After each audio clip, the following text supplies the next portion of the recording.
Wasami wa ta'ah, mendengar dan taat kepada ulil amri. Ini wajib kita untuk mendengar dan taat, karena yang perintahkan yang pertama Allah dalam Al-Quran, yang kedua Rasulullah SAW. Allah berfirman di dalam surah An-Nisa ayat 59, ya ayyuhalladzina amanu athi'ullaha wa athi'ur rasula wa ulil amri minkum fa in tanaza'tum fi syai'in faruddu ila Allahi war rasul in kuntum tu'minuna billahi wal yawmil akhir dzalika khairu wa ahsanu ta'wila. Wahai orang beriman, taatlah kepada Allah dan taatlah kepada Rasulnya dan ulil amri di antara kalian. Kemudian jika kamu berbeda pendapat tentang sesuatu, maka kembalikanlah kepada Allah, yaitu kepada Al-Quran, dan kepada Rasulnya, yaitu As-Sunnah.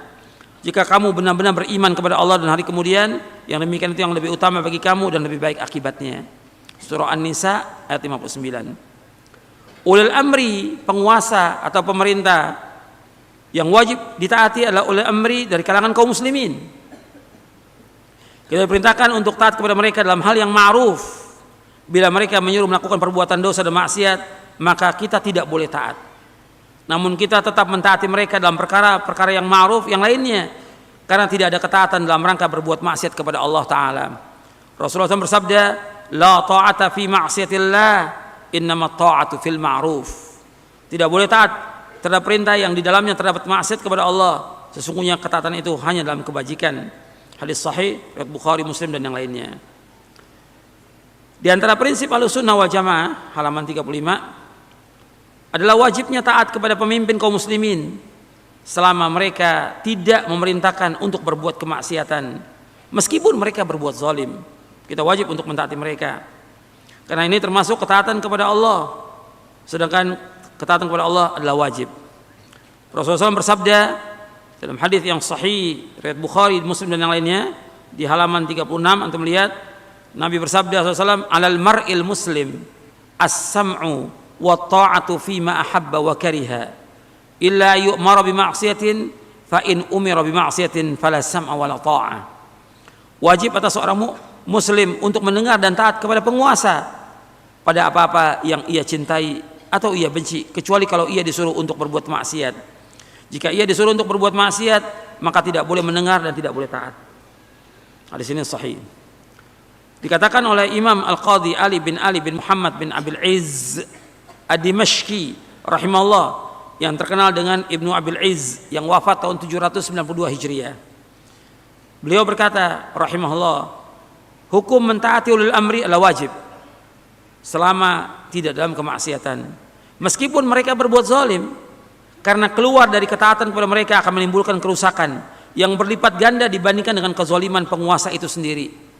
Bahkan bersabar terhadap kezaliman mereka dapat melebur dosa-dosa dan dapat melipat gandakan pahala, karena Allah Ta'ala tidak akan menguasakan mereka atas kita, melainkan disebabkan kerusakan amal perbuatan kita juga.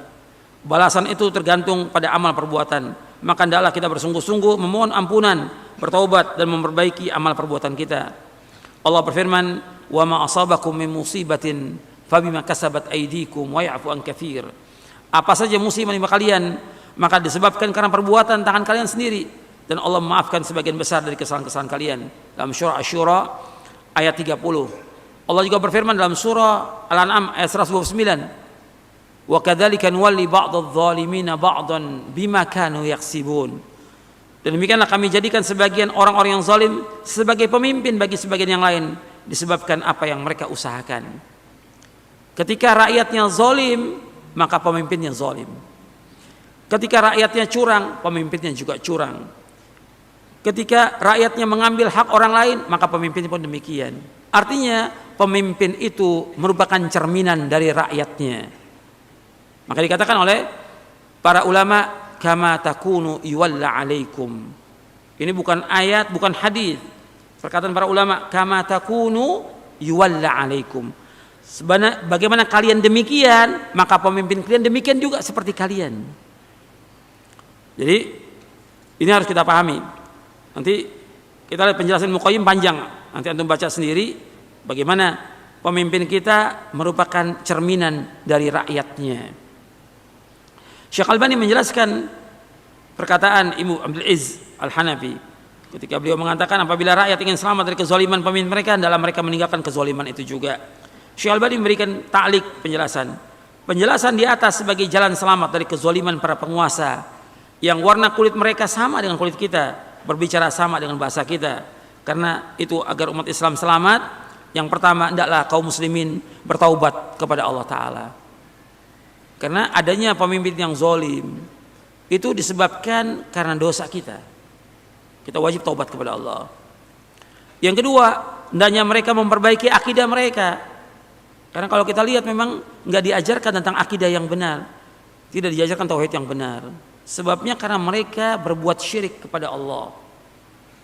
Oh, kerusakan yang ada di muka bumi ini disebabkan karena kesyirikan yang paling besar, dosa yang paling besar, kezaliman yang paling besar, kemungkaran yang paling besar adalah syirik. Nah, ketika syirik ini dibiarkan di masyarakat, maka yang ada bala bencana. Bencana itu disebabkan karena manusia berbuat syirik kepada Allah. Itu yang paling besar. Di samping dosa-dosa yang lain yang ratusan yang banyaknya, tapi yang paling besar dosa kesyirikan. Makanya Allah mengatakan dalam Al-Quran berfirman, Allah nggak akan ampuni. Innallaha la yaghfiru ayyushraka bihi wa yaghfiru ma duna dzalika liman yasha wa man yusyrik billahi faqad iftara itsman 'azima. Dalam surah An-Nisa ayat 48 dan surah An-Nisa ayat 116. Sesungguhnya Allah nggak akan mengampuni dosa yang berbuat syirik, dan Allah mengampuni dosa selain bagi siapa yang Allah kehendaki. Barang siapa berbuat syirik, maka sungguh dia telah berbuat dosa yang paling besar. Kalau di ayat 116-nya, barang siapa berbuat syirik maka dia telah sesat dengan kesesatan yang jauh. Jadi, dosa syirik nggak akan diampuni oleh Allah.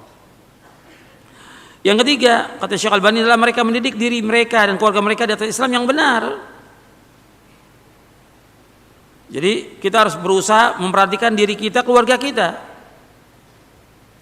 Fokus kita bagaimana mendidik diri kita, istri kita, anak kita.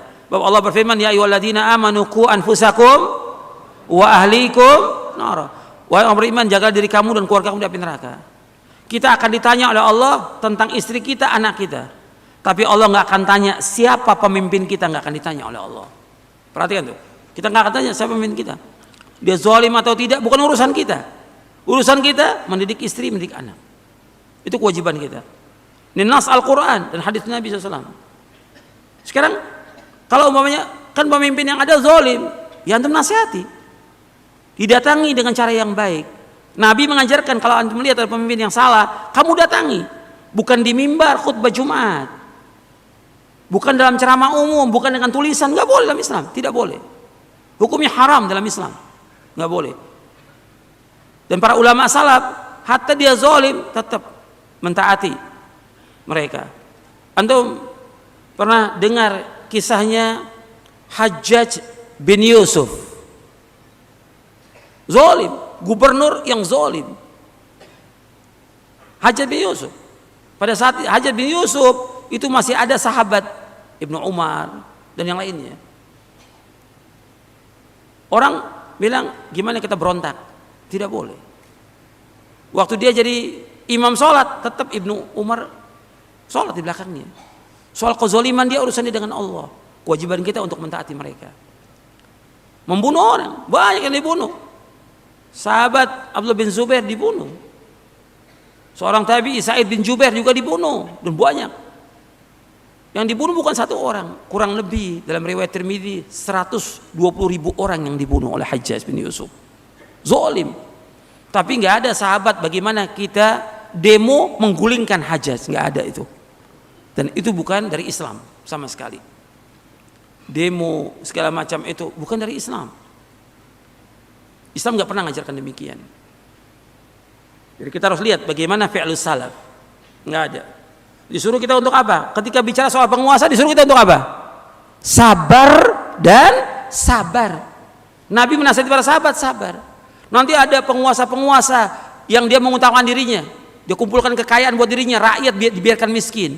Kata Nabi, bagaimana kalau kita menemui yang demikian? Kata Nabi, sabar, sabar kalian. Disuruh sabar gitu. Bukan disuruh bagaimana kita mendemo, melengsarkan, bukan. Bahkan yang ada nanti akan terjadi pertumpahan darah. Dan itu yang terjadi sejak zaman dahulu sampai hari ini. Kenapa? Tidak mendengar dan tidak taat kepada penguasa. Sampai Nabi nasihati, meskipun nanti seandainya yang mimpin kalian seorang budak Habasyah yang terpotong di bagian tubuh, Jada'il Atrab, Mujadda al-atraf artinya terpotong tubuhnya, tetap wajib kamu taat kepada dia. Karena apa? Ketika orang tidak taat yang ada pertumpahan darah. Sejak zaman dahulu, sejak pemerintahannya Utsman bin Affan radhiyallahu an, mulai ada Khawarij. Sampai Utsman terbunuh, yang lain juga terbunuh. Diganti oleh Ali bin Abi Thalib radhiyallahu an, ada Khawarij. Kemudian apa? Mereka menyerang Ali bin Abi Thalib. Mereka menuntut Ali supaya menegakkan darahnya Utsman. Menuntut mereka. Ada lagi mengatakan hukum itu harus dilaksanakan. Innal hukmu illallah. Kata Ali bin Abi Thalib, kalimatu haqqin urida biha batil. Kalimat yang benar, ayat itu ayat benar. Innal hukmu illallah. Tapi yang mereka maksudkan kebatilan. Sampai mereka menyerang Ali bin Abi Thalib, Ali bunuh mereka semuanya, sebagian kabur. Dan terus pertumpahan darah terjadi. Pada zaman Bani Umayyah, waktu pergantian dari Bani Umayyah ke Bani Abbasiyah, luar biasa pertumpahan darahnya. Bukan satu orang, ribuan orang yang terbunuh. Dan terus seperti itu. Kenapa? Tidak mendengar dan taat. Dan tidak sabar dengan penguasa yang ada.